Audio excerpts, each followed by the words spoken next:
Hello बच्चों, स्वागत है आपका एक बार फिर से अपने channel education tricks and fun में। बच्चों, इस चैनल पे इस वीडियो पर हम आपको बताने वाले हैं क्लास 9th की फर्स्ट चैप्टर फिजिक्स का, जिसका नाम है मोशन। आपकी एनसीईआरटी बुक में ये चैप्टर नंबर 8 है, लेकिन ये फिजिक्स का पहला चैप्टर होगा 9th के लिए। तो हम इस वीडियो में मोशन और पूरे मोशन चैप्टर को हम इस वीडियो में स्टडी करने वाले हैं। तो चलते हैं बिना देरी किए हुए अपने चैप्टर पे, मोशन की तरफ। और सब मोशन पे चलने से पहले एक बार फिर से, यदि आपने हमारा चैनल अभी तक सब्सक्राइब न किया हो तो चैनल को सब्सक्राइब करें और आगे बेल आइकन को ज़रूर प्रेस कर दें, जिससे हमारे आगे आने वाली जितनी भी वीडियो हैं उनके नोटिफिकेशन आपको टाइम से मिलते रहे और आप अधिक से अधिक जानकारी जो है हमारे चैनल के माध्यम से लेते रहें। तो चलते हैं इस चैनल पे। थंबनेल पे लिख रहा होगा क्लास 9 फिजिक्स मोशन। तो इस अब वीडियो पर आगे चलते हैं मोशन चैप्टर के लिए, और इसका पूरा चैप्टर हम बारी बारी से स्टेप बाय स्टेप हम अध्ययन करते हैं। चलते हैं चैप्टर में। मोशन चैप्टर नाम से स्पष्ट है, मोशन हिंदी में इसको बोलेंगे गति। तो हमारे दैनिक दिनचर्या में हम अपने आसपास पड़ोस में हम देखते हैं वस्तुओं के विषय में। तो वस्तुएं हमारे आसपास हमको दो रूप में ही मिलती हैं। फिजिक्स के इस पहला चैप्टर जो मोशन है, इस चैप्टर के अकॉर्डिंग बात करें तो हमारा जो भी वस्तुएं होती हैं दो रूप में मिलती हैं। एक तो वस्तुएं या तो हमको रेस्ट पे मिलेंगी या फिर मोशन में मिलेगी। रेस्ट का मतलब होगा स्थिर या फिर रुकी हुई, स्थिर या रुकी हुई, यानी ऐसी वस्तुएं जो रुकी हुई हों, स्थिर हों, वैसी वस्तुओं को हम कहेंगे ये वस्तुएं हमारी एट रेस्ट पर होंगी। और जो वस्तुएं हमारी गति कर रही होंगी, चल रही होंगी, उससे हम कहेंगे मोशन। ठीक है, तो रेस्ट हमारी रुकी हुई वस्तुओं को बोलेंगे और मोशन जो हमारी गतिमान होंगी, चल रही होंगी, वो हमारा मोशन कहलाता है। अब क्या होगी परिभाषा मोशन की, देख लेते हैं। If the position of the body is changing with respect to time, then the, यहाँ पर मोशन लिख गया था, यहाँ पर आपको बॉडी कर लेना है। ठीक है, if the position of the body is changing with respect to time, then the body is called in motion.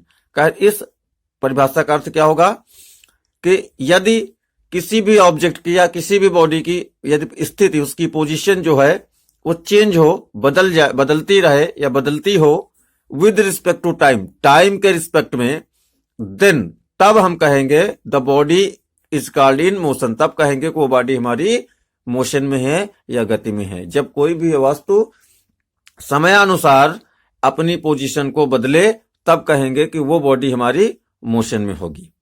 ठीक है, अब कुछ मोशन के इफेक्ट्स के विषय में पढ़ लेते हैं। ठीक है, मोशन के इफेक्ट्स में क्या है, जैसे पहला पॉइंट आपको दिख रहा होगा, sometimes motion is not inferred. कभी कभी क्या होता है कि मोशन हमको, गति हमको दिखाई नहीं देती है डायरेक्ट रूप से हमको वो चीज दिखाई नहीं पड़ती, यानी कि मोशन हमको दिखाई नहीं पड़ता कि नहीं, मतलब कुछ वस्तुओं का मोशन या कुछ चीजों का हमको, जो वस्तुएं गति में होती हैं लेकिन हमको वो गति में दिखाई नहीं देती हैं, बट वी सेंस, लेकिन हम उनका अनुभव कर सकते हैं, सेंस लगा सकते हैं उनकी गति का, लेकिन ऐसी वस्तुओं की गति का हम सेंस लगा सकते हैं because of effect produced by motion. क्यों? क्योंकि उनके इफेक्ट से, उनके प्रभाव से जो मोशन प्रोड्यूस होता है। जैसे हवा क्या है, हवा हमको दिखती है? नहीं दिखती है। हवा कैसे दिखेगी? गैस है, गैस सबको दिखती नहीं है, हवा हम नहीं दिखती है। तो लेकिन हवा क्या करती है? हवा मोशन में होती है, हवा गति करती है। अब कहेंगे सर लेकिन जब देखते ही नहीं तो कैसे कह सकते हैं कि गति में होती है? तो इसीलिए आगे लिखा वी सेंस मोशन, हम उसका महसूस कर सकते हैं कि वो मोशन में है। कैसे? जब हवा चलती है तभी पेड़ों के पत्ते फड़फड़ाते हैं। ठीक है, घर की छत पे टंगे हुए कपड़े हिलते डुलते हैं। बहुत सारे हमारे, जब घर के बाहर हवा चल रही हो अगर हवा गति करती है तभी हमारे बाल उड़ते हैं। ये सारे बहुत सारे ऐसे उदाहरण हैं जो पत्तों का हिलना, हमारे बालों का उड़ना, या घर की छत पे टंगे हुए कपड़ों का फड़फड़ाना या इधर उधर हिलना, ये किसके वजह से होता है? क्योंकि हवा गति करती है। तो हवा गति करती है तो हवा की गति तो हमको नहीं दिखाई देती, लेकिन हवा की गति की वजह से ही ये सारी चीजें होती हैं। इसलिए कहा गया है sometimes motion is not inferred, कभी कभी मोशन हमको क्या होता है, वो दिखाई नहीं देता है। कुछ वस्तुओं का मोशन हमको डायरेक्ट रूप से नहीं दिखाई पड़ता है, बट वी सेंस मोशन, लेकिन उनकी गति का हम अनुमान या सेंस लगा सकते हैं। क्यों? Because of effect produce by motion, क्योंकि उनके द्वारा कुछ दूसरी चीजों में गति होने लगती है। ये इफेक्ट हो गया। फिर motion, when object at rest में appear in motion to person, जब कोई ऑब्जेक्ट हमारा, बहुत सारी ऑब्जेक्ट के रूप में हम ऐसा देखेंगे, जैसे एन ऑब्जेक्ट एट रेस्ट, कोई भी ऑब्जेक्ट एक हमारा रेस्ट पे होगा, लेकिन में अपीयर, लेकिन वो हमको दिख सकता है in motion to a person, किसी भी व्यक्ति को, लेकिन वो गति में या मोशन में वो दिखाई दे सकता है। एग्जाम्पल के रूप में, जैसे मान लीजिए एक ट्रेन है और इस ट्रेन पर एक व्यक्ति बैठा है। ये पर्सन, जो पर्सन इस लाइन पे दिया है, ये पर्सन जो है यहां पर बैठा हुआ है, और ट्रेन हमारी ईस्ट डायरेक्शन में ना, ईस्ट वेस्ट नॉर्थ साउथ आप पहले से जानते हैं, ये ईस्ट डायरेक्शन होता है, ये ईस्ट होता है, वेस्ट ये नॉर्थ एंड ये साउथ। तो ईस्ट डायरेक्शन में हमारी ट्रेन मूव कर रही है। तो जब ट्रेन हमारी ईस्ट डायरेक्शन में मूव करेगी और ये पर्सन जो ट्रेन पे बैठा है, जब ये बाहर इस पेड़ की तरफ देखेगा चलती हुई ट्रेन से, तो ये पेड़ बैकवर्ड यानी कि पीछे, यानी कि वेस्ट डायरेक्शन में ये पीछे की ओर जाता हुआ उस व्यक्ति को दिखाई देगा। तो क्या पेड़ तो हमारा रेस्ट पे है, पेड़ तो गति कर नहीं सकता, पेड़ गति करते ही नहीं है। पेड़ किसी भी प्रकार से, ट्रीज हमारे जो है वो मोशन में नहीं होते हैं। लेकिन इस ट्रेन पे बैठे हुए व्यक्ति को ये पेड़ पीछे, यानी ट्रेन की गति से अपोजिट डायरेक्शन में वो गति करता हुआ मोशन में दिखता है कि जैसे पेड़ बैकवर्ड यानी पीछे की ओर भाग रहा है, लेकिन ऐसा होता नहीं है। वो रेस्ट पे है, पेड़ रेस्ट पे है, हब आगे की ओर जा रहे होते हैं। तो इसीलिए कहा गया एन ऑब्जेक्ट एट रेस्ट में appear in motion to a person. ये इफेक्ट्स हैं, इसके विषय में डिटेल में अध्ययन हम बड़ी क्लासेस में करेंगे, अभी नहीं। लेकिन ये इफेक्ट्स जो है मोशन के, ये हमको पढ़ने होते हैं। अब आगे कुछ फिजिकल क्वांटिटीज के विषय में पढ़ लेते हैं। देखिए, फिजिकल क्वांटिटीज हमारी दो प्रकार की होती हैं, तो बारी बारी से देखते हैं एक एक करके। तो फिजिकल क्वांटिटी में first of one scalar quantity लिखा है। स्केलर क्वांटिटी क्या है? Scalar quantity, it is a physical quantity having only magnitude, एक ऐसी क्वांटिटी जिसमें केवल मैग्नीट्यूड हो। उदाहरण के रूप में जैसे स्पीड और डिस्टेंस, ये हमारी स्केलर क्वांटिटी में आती हैं। और भी कई चीजें हैं जो स्केलर क्वांटिटी में होती, बहुत सारी चीजें, इसलिए ईटी से एक्स्ट्रा यानी बहुत सारी एक्सेट्रा में चीजें होंगी जो स्केलर क्वांटिटी में होगी। लेकिन इस डिफिनेशन में देखिए एक टर्म आया है, when it is a physical quantity. पहली चीज तो स्केलर क्वांटिटी जो होती है हमारी फिजिकल क्वांटिटी होती है, केमिकल क्वांटिटी जो है इसमें कुछ नहीं है। फिजिकल क्वांटिटी होती है हैविंग ओनली मैग्नीट्यूड, और उसमें केवल मैग्नीट्यूड होता है, ये मैग्नीट्यूड। तो मैग्नीट्यूड का मीनिंग क्या हुआ? जैसे कोई भी ऑब्जेक्ट है, कोई भी बॉडी है, उसका कुछ अपना अस्तित्व होता है, कुछ अपनी होता है। जैसे कोई भी बॉल हुई या कोई भी ऑब्जेक्ट ले लें, उसका कुछ अपना कोई मास होगा, कोई उसका अपना कोई वजन होगा, भार होगा, ठीक है। उसकी अपनी कोई लेंथ होगी, लंबाई होगी, चौड़ाई होगी ना, कलर होगा, शेप होगा। तो ये सारी चीजें उस ऑब्जेक्ट का मैग्नीट्यूड कहलाता है, ठीक है। अब दूसरी चीज आगे चलते हैं वेक्टर क्वांटिटी पर, ठीक है। वेक्टर क्वांटिटी क्या है? It is a physical quantity, it is also a physical quantity. ये भी एक प्रकार की फिजिकल क्वांटिटी है, हैविंग मैग्नीट्यूड एंड डायरेक्शन। लेकिन इसमें मैग्नीट्यूड यानी अपने अस्तित्व के साथ साथ, जब मोशन के विषय में बात हो रही है, तो मैग्नीट्यूड के साथ साथ उसका डायरेक्शन दोनों, यानी कि मैग्नीट्यूड भी हो और डायरेक्शन भी हो, तब ऐसी क्वांटिटी हमारी वेक्टर क्वांटिटी कहलाती है, जैसे वेलोसिटी एंड मोमेंटम, ठीक है। वेलोसिटी के विषय में इसी चैप्टर में आगे हम डिटेल में पढ़ेंगे। मोमेंटम इसके अगले चैप्टर, नेक्स्ट 4th चैप्टर में हम जो है इसका मोमेंटम के विषय में अध्ययन करेंगे। लेकिन ये दोनों क्वांटिटीज हमारी हैं, वो वेक्टर क्वांटिटी कहलाती हैं, यानी कि जो ऐसे ऑब्जेक्ट जो अपने अस्तित्व के साथ साथ उसकी दिशा भी शो करते हो, तो वो क्वांटिटी हमारी वेक्टर क्वांटिटी कहलाती है, अब आगे चलते हैं टाइप्स ऑफ मोशन, गति के प्रकार पे ना, मोशंस के टाइप पे।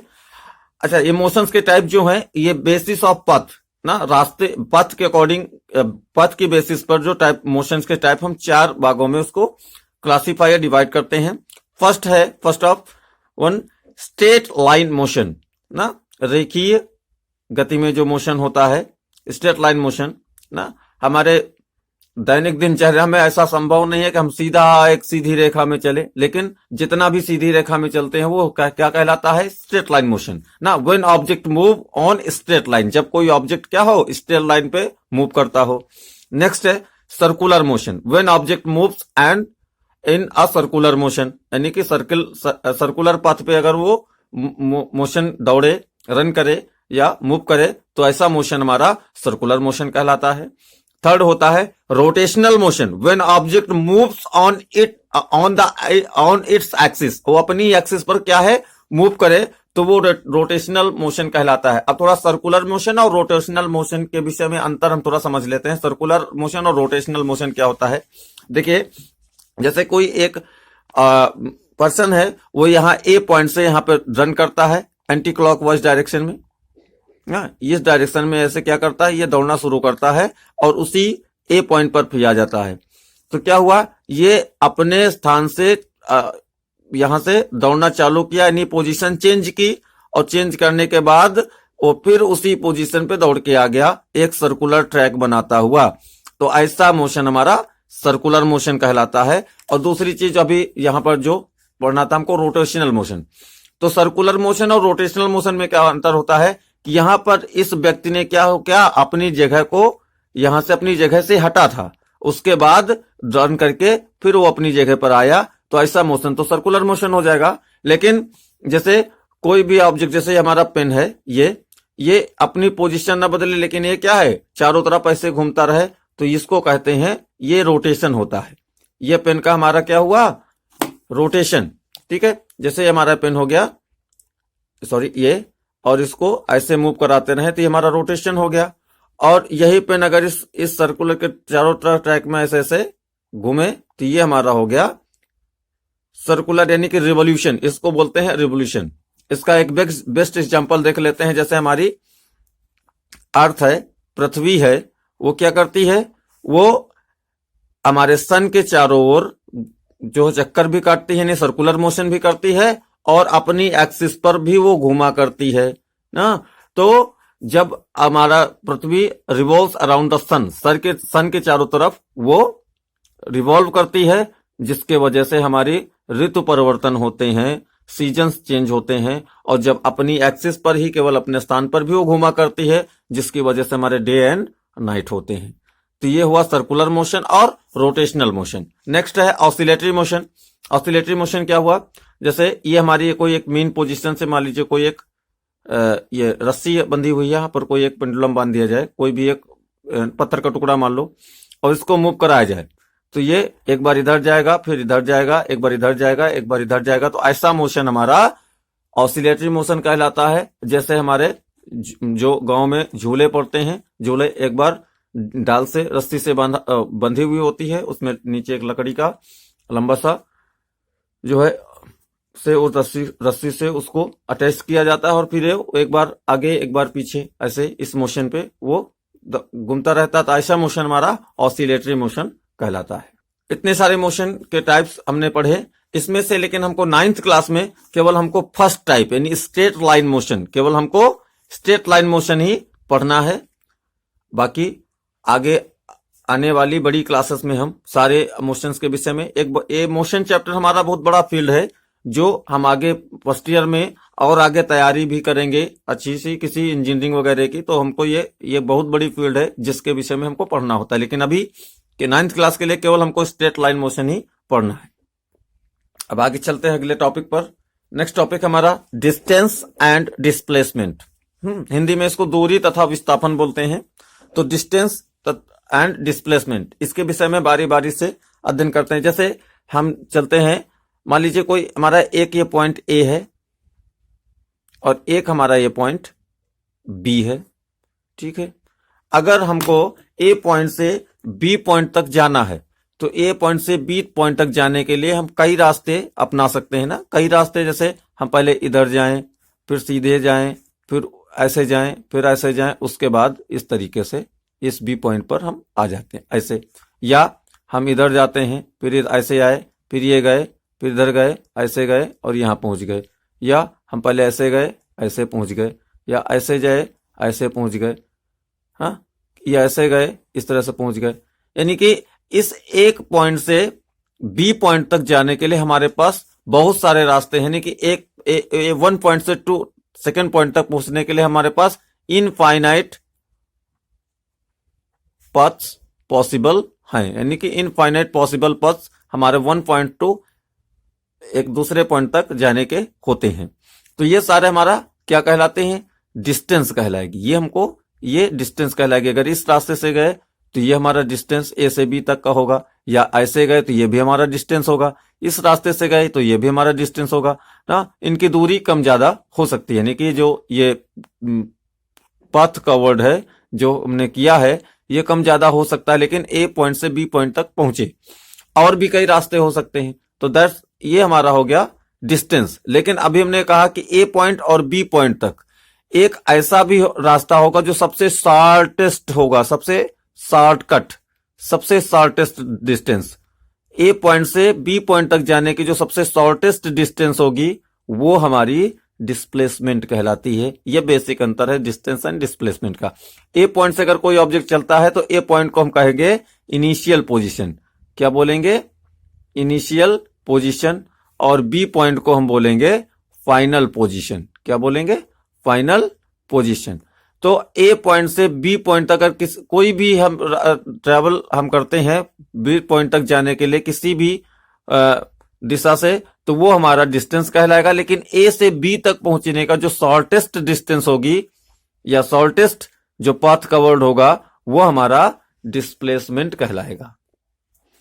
तो इस प्रकार अब आगे देखेंगे डिस्टेंस, थोड़ा सा और डिटेल से अच्छे तरीके से समझ लेते हैं डिस्टेंस। ठीक है, डिस्टेंस के लिए जैसे मान लीजिए ये आपका घर है, ये आपका होम हो गया। ठीक है, आपको अपने घर से मान लीजिए जो है कहीं बाजार आपको जाना हुआ, मार्केट आपको जाना हुआ, मार्केट यहाँ पर आपकी मार्केट हो गई, मार्केट गए तो मार्केट पर जाने के रास्ता मान लीजिए आपका ये है। इस पॉइंट से आप पहले ये अपनी ईस्ट डायरेक्शन में जो है पहले हम 3 किलोमीटर की डिस्टेंस ट्रैवल की। उसके बाद इस पॉइंट से हमने जो है ये बाजार तक रास्ता ये 4 किलोमीटर जो है हमने ये डिस्टेंस ट्रैवल की। ठीक है, तो जो मार्केट तक जाने का हमारा टोटल डिस्टेंस कितनी हुई? 3 kilometre plus 4 kilometre is equal to 7 kilometre. यानी हम अपने घर से बाजार तक जाने में टोटल 7 किलोमीटर की डिस्टेंस ट्रैवल की। तो डिस्टेंस क्या होगी? डिस्टेंस की definition total path travelled by the body to its initial position to final position. यानी कि अपनी इनिशियल पोजीशन इस जैसे इस पर्सन क्या होती? होम, और इसकी फाइनल पोजीशन है मार्केट। तो मार्केट अपनी इनिशियल पोजीशन से जो है चला और फाइनल पोजीशन मार्केट तक पहुंचा। तो टोटल जो पाथ कवर्ड किया कौन सा? पहले इतना ये पाथ, उसके बाद ये पाथ, तो ये total path covered is called distance. इसी को तुम डिस्टेंस कहेंगे, ये 7 किलोमीटर। तो डिस्टेंस की डिफिनेशन आप लिख सकते हैं कि total path travelled by an object to it initial position to final position is called distance. ठीक है, अब यहां से एक चीज हमारी और भी क्लियर होती है कि ये हमारी हो गई डिस्टेंस। ठीक है, और लेकिन अगर डिस्प्लेसमेंट की बात करें तो डिस्प्लेसमेंट हमारा ये शॉर्टेस्ट डिस्टेंस। डिस्प्लेसमेंट अभी हमने बताया क्या होती। अब जैसे अपने घर से ये बाजार के लिए जाना था, तो अगर ये डिस्टेंस ट्रेवल होती तो ये क्या सबसे शॉर्टेस्ट डिस्टेंस होती, जो कि हमारी 5 किलोमीटर होगी by using Pythagoras theorem. Pythagoras theorem से ये डिस्टेंस हमारी 5 किलोमीटर निकलेगी। तो ये जो 5 किलोमीटर ये हमारा क्या हुआ? ये इस होम टू मार्केट का ये डिस्प्लेसमेंट है, shortest distance between home to market of that person, उस पर्सन के लिए जो घर से बाजार तक का जो शॉर्टेस्ट डिस्टेंस है वो 5 किलोमीटर है, ये हमारी डिस्प्लेसमेंट होगी। तो इससे हमारी एक चीज समझ में आई, एक चीज निष्कर्ष निकल के आता है क्या, वो ये कि distance is always greater than displacement. Displacement पहली चीज, जो हमारी डिस्टेंस होगी वो डिस्प्लेसमेंट से हमेशा ज्यादा होगी, यानी डिस्टेंस का मान जो है डिस्प्लेसमेंट की वैल्यू से ज्यादा आएगा। ठीक है, क्यों? अब यहां पर एक चीज और भी समझते हैं, जैसे कहेंगे सर अगर ये 3 किलोमीटर इधर से रास्ता गया, इसने ये रास्ता ट्रेवल किया, फिर 4 किलोमीटर ये रास्ता पूरा पाथ ट्रेवल किया, टोटल 7 किलोमीटर डिस्टेंस ट्रेवल की, तो अगर हम होते तो सर हम तो ऐसे ही चले जाते, 5 किलोमीटर शॉर्टेस्ट डिस्टेंस है ये। लेकिन क्या हुआ, ये शॉर्टेस्ट डिस्टेंस एक्चुअली में क्या है कि ये घर से ये मार्केट तक है, तो ये रास्ता है वह पहुंचने का।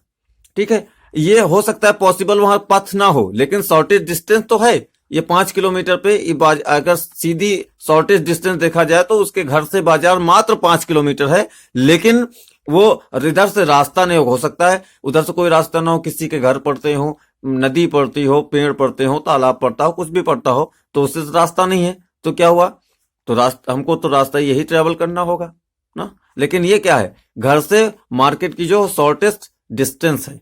ठीक है, अब इसी को थोड़ा सा अलग से देखते हैं। अगर यही डिस्टेंस के लिए हमने जो बात की, पहले 3 किलोमीटर और फिर 4 किलोमीटर मार्केट आ गई ना, तो ये 3 और 4 ऐसे ये जा रहा था। क्यों? क्योंकि इधर रास्ता नहीं था।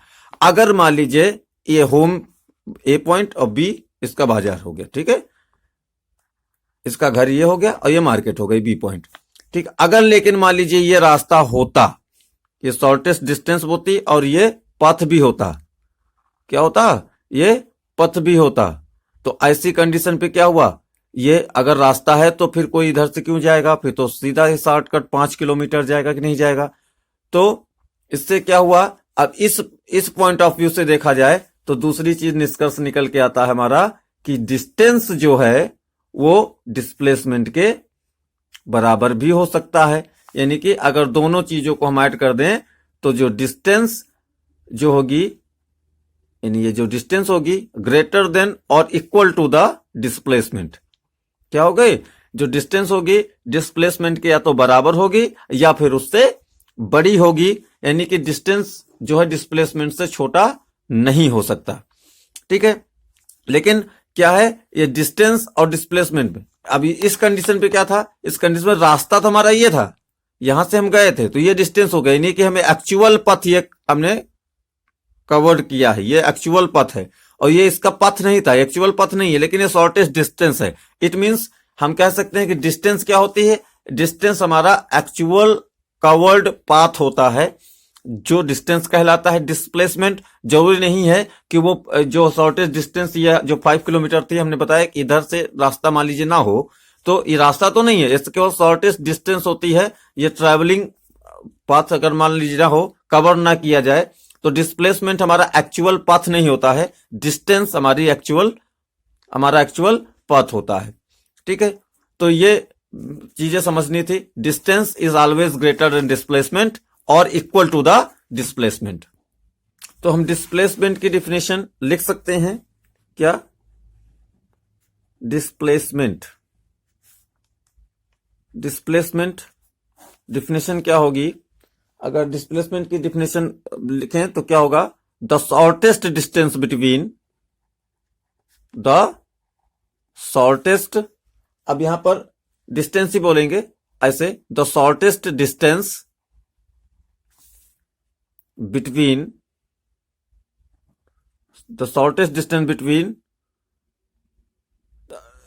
The initial position to the final position. आप ये पूरा इस तरह से लिख सकते हैं, initial position to the final position is called displacement, या ऐसे लिख सकते हैं the shortest distance measured to its initial position, sorry spelling सही कर लेना, initial position to final position, यानी किसी की प्रारंभिक दूरी से उसकी फाइनल दूरी के बीच की जो शॉर्टेस्ट डिस्टेंस मेजर की जाएगी वो डिस्प्लेसमेंट कहलाएगी। अब आगे बात कर लेते हैं इनकी एसआई यूनिट्स के विषय में। एसआई यूनिट, ठीक है, तो चाहे डिस्टेंस और डिस्प्लेसमेंट दोनों के एसआई यूनिट सेम ही होती है, और एसआई यूनिट होती है मीटर पर सेकेंड। ये तो आपको सबको मालूम होगा, ये मैथ में डिस्टेंस, स्पीड एंड टाइम में पढ़ते थे। Distance equal to speed equal to distance upon time ना, और डिस्टेंस इक्वल टू होता था स्पीड इंटू टाइम, यानी कि मीटर पर सेकेंड इसकी एसआई यूनिट होगी, और यही हमारी डिस्प्लेसमेंट की भी एसआई यूनिट होगी, मीटर पर सेकेंड। तो ये थे डिस्टेंस और डिस्प्लेसमेंट की एसआई यूनिट। अब चलते हैं अगले टॉपिक पे। अब आगे थोड़ा सा distance and displacement in straight line motion में समझ लेते हैं। जैसे अभी शुरुआत में हमने बताया था चैप्टर के शुरुआत में कि इस 9th क्लास में हमको केवल स्ट्रेट लाइन मोशन ही पढ़ना होता था, तो डिस्टेंस और displacement in straight line motion में हम देख लेते हैं। जैसे मान लीजिए कोई एक ऑब्जेक्ट यहां पर है ए पॉइंट पर, ठीक है, और एक हमारा ये पॉइंट हम मान लेते हैं, ये बी पॉइंट है, ये सी पॉइंट है, और एक डी पॉइंट है, ठीक है, इस तरीके से। अब जैसे कोई बी बॉडी ये ए से बी तक जाती है, फिर बी से सी तक गई, और सी से डी तक गई, और उसके बाद डी से फिर वापस आई सी पॉइंट तक ना। जैसे मान लीजिए ए से बी तक की दूरी मान लीजिए 20 मीटर, बी से सी तक की दूरी 25 मीटर, और सी से डी तक की दूरी फिर इसको मान लेते हैं 25 मीटर ही है ना, या ये हमारी 30 मीटर, ठीक है, 30 मीटर है। तो अब इस जो भी ये हमारा एक ये बॉडी थी, तो इस बॉडी के द्वारा जो टोटल डिस्टेंस कवर्ड होगा वो कितना होगा, वो पहले तो ए टू बी हो जाएगा, और फिर प्लस बी टू सी होगा, फिर ए से बी तक टोटल कवर, फिर बी से सी तक कितना हुआ, प्लस सी से डी तक कितना होगा ये देखेंगे। उसके बाद फिर डी से सी तक कितना होगा हम ये देखें। कहने का मतलब पहले ए से बी तक ऑब्जेक्ट गया, फिर बी से सी तक गया, यानी ए से बी तक गया, फिर इस बी पॉइंट पर अभी तो है, फिर बी से सी तक गया, उसके बाद सी से डी तक गया, यानी सी से डी तक गया, फिर डी से फिर वापस सी तक आया, यानी डी से फिर सी तक आया।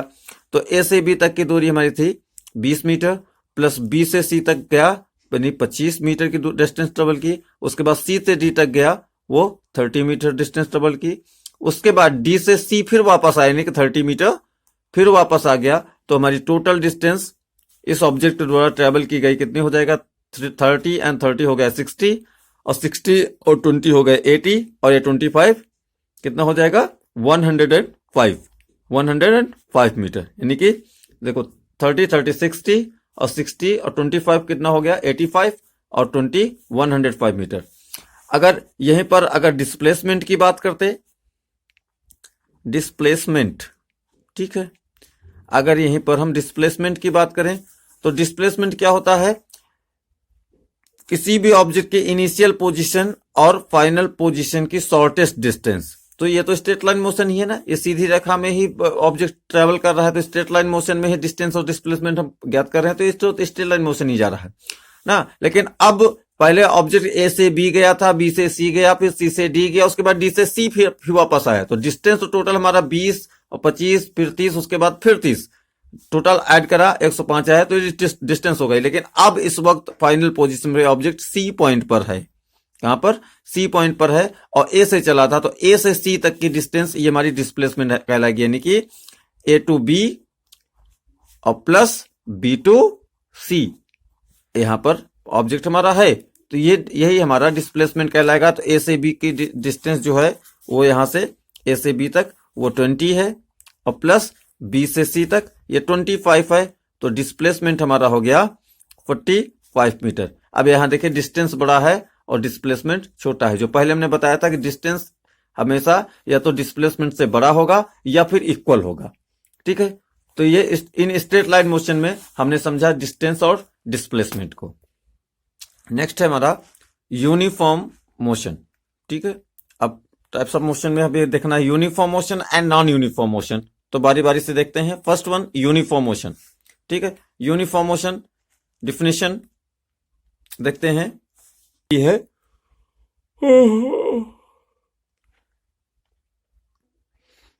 Uniform motion.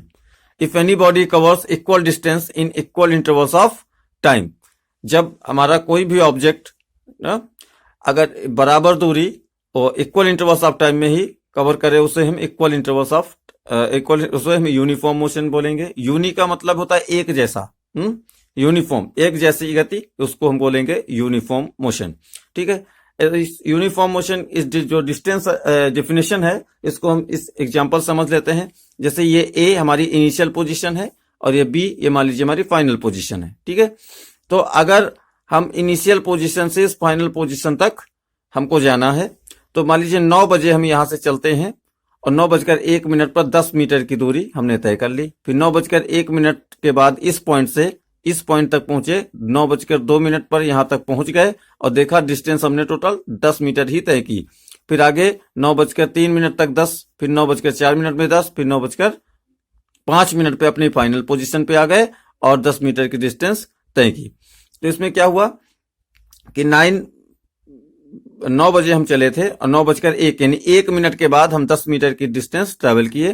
फिर 9:01 से 9:02 में 1 मिनट का अंतराल और भी था और डिस्टेंस हमने कितनी ट्रेवल की, 10 मीटर की ही। उसके बाद 9:02 से 9:03 तक फिर आगे हमने डिस्टेंस ट्रेवल किया, तो देखा इस 1 मिनट में भी हम 10 मीटर की डिस्टेंस ट्रेवल किया, यानी कि हर 1 मिनट पे हम 10 मिनट की दूरी तय करते हैं।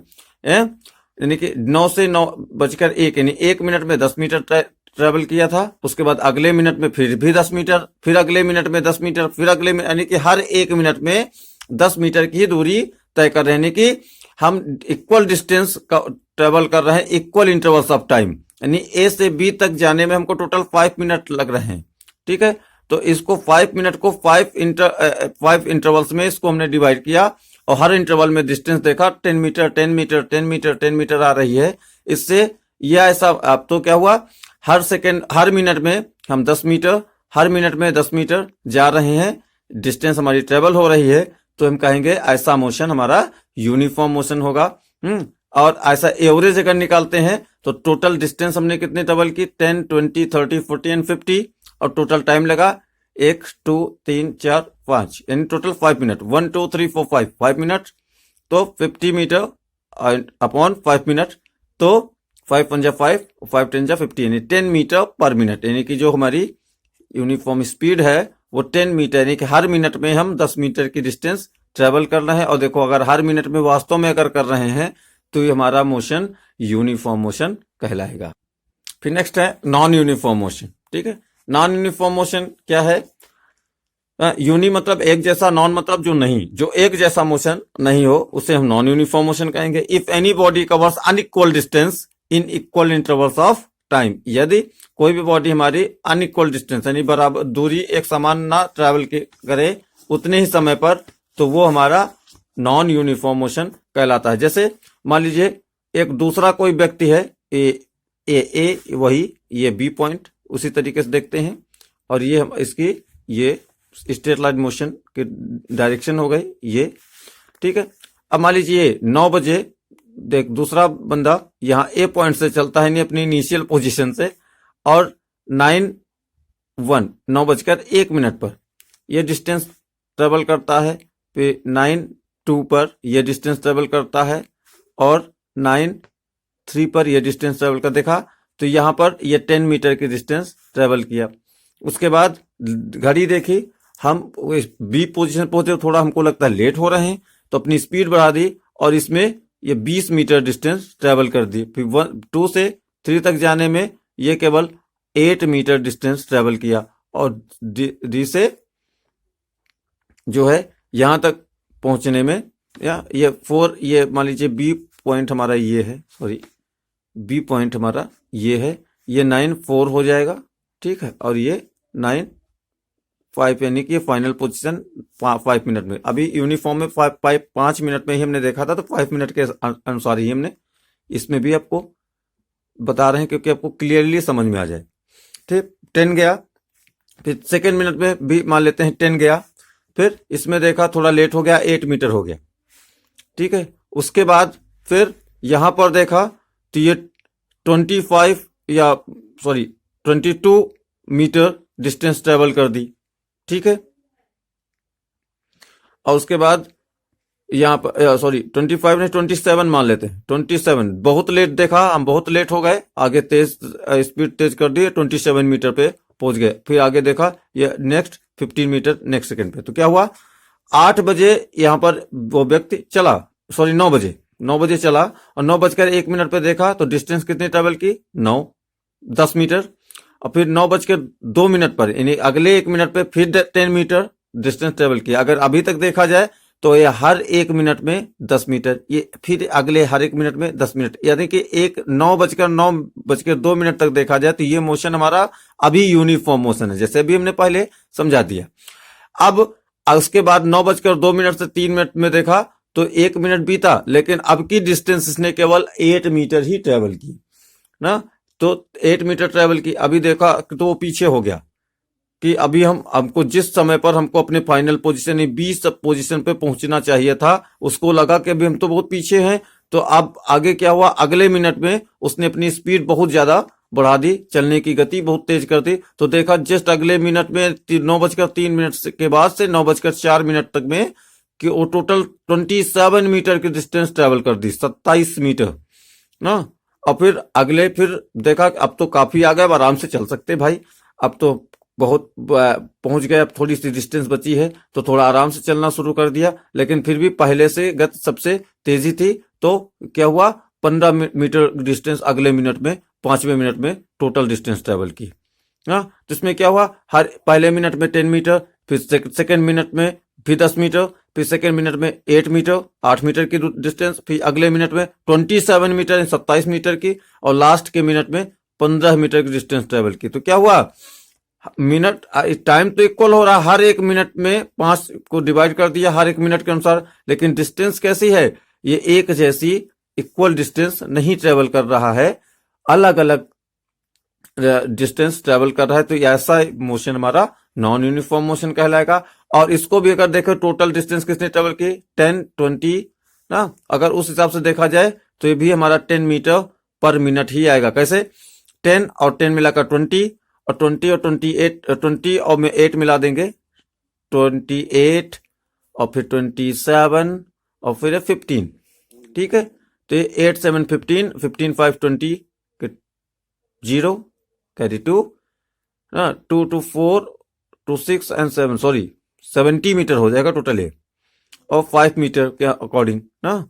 तो 5 1 जा 5 ना, और 5 1 जा 5 और 14, यानी कि 14 मीटर पर मिनट, हर मिनट में उसको 14 मीटर चलना चाहिए था। लेकिन यहाँ पर अभी तक 3 मिनट तक बहुत पीछे पीछे चल रहा था स्लो। जब 3 मिनट हो गए तो उसे लगा अरे हम तो बहुत पीछे हुए, तो अगले मिनट में ही जस्ट स्पीड बढ़ा दी, और फिर 1 मिनट तक बहुत तेज चला। फिर जब लगा कि हम थोड़ा पहुंचने वाले हैं तो थोड़ा स्पीड कम कर दी 27 से, लेकिन पहले 3 मिनट जितने स्लो चला था उससे तेज ही चला।